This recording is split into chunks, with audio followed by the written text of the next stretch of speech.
What's up guys, and what a day today. The ugly is upon us. You're looking at the live video hands-on and unboxing of the Google Pixel 3 XL. Holy moly, let me see my calendar. Oh, we are quite the time away from its official announcement, which is on October the 4th, and it's already unboxed. Wow, that's some another level league. Okay, so let's do the breakdown of this video.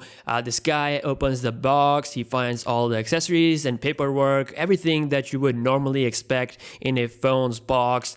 We have the charging cable, which is of course Type-C. There's a Type-C to 3.5mm adapter and a pair of headphones as well, which we couldn't find in the previous Pixel version, so that's nice. And then he brings out the Pixel 3 XL, which has a single camera. Yes, it's still a one camera army, and I still think it's going to be the best phone camera this year. The look is very similar to the Pixel 2 XL, nothing majorly changed with the physical design of the phone. But then there is a huge change up front with the freaking display. The mother of all notches, the Deep G is here from the depths of hell. This notch is the biggest one and has a big chin as well for them front firing speakers. Last year's model had display issues, and this year's model has, well, some deep issues. Again, with comments like this, Google has still a chance of success. Anyways, it's confirmed that it's having a Qualcomm Snapdragon 845 processor with just 4GB of RAM, and this is not enough.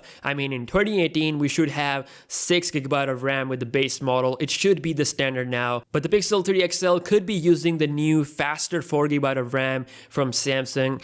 We don't know that yet. The display has a resolution of 1440p with 494 ppi, and also it's running the best stock Android 9.0 Pie. And with this Android 9.0 Pie, Google will become a little bit like iOS. Apparently, with Pixel 3 family, you will be forced to use the navigation gestures because they are actually getting rid of the navbar keys once and for all. And personally, I don't mind using the gestures. Some of you might, but whether you like it or not, you'll be gestured. So there you have it, and not much to say. It's in front of you to discuss. My thoughts about this is that if you want to save yourself from the deep notch, then go with the Pixel 3 model, the smaller one. Apparently that's the one with no notch, and it's just gonna have a normal display with bezels pretty much similar to the Pixel 2 XL, maybe a little bit thicker. And again, the best part is that you won't be seeing the notch on the smaller model. I don't think why they're using notch on the bigger one and not using on the smaller one. I mean, if you want to